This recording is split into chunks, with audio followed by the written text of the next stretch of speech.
Don't be sorry. There's nothing to be sorry about. I got you, okay? I'm not going to let you die. I'm not going to let you die. It's okay. Just focus on your breathing, okay? Focus on it. I need Narcan!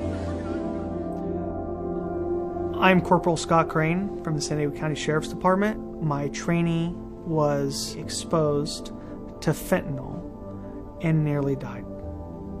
It was our first radio call of the day, and this was Deputy Faiivae's radio call. He found a white substance that he suspected was drugs. Yeah, it's a powder. It could be cocaine or fentanyl, dude. It tested positive for fentanyl. That stuff's no joke, dude. It's super dangerous. I was like, hey, dude, too close. You can't get that close to it. A couple seconds later, he took some steps back, and he collapsed. I ran over to him, and I grabbed him, and he was ODing. And I went to my trunk, I grabbed the Narcan, came down to him, grabbed him, and I did one nasal spray in one nostril, opened the other one, another nasal spray in the other one.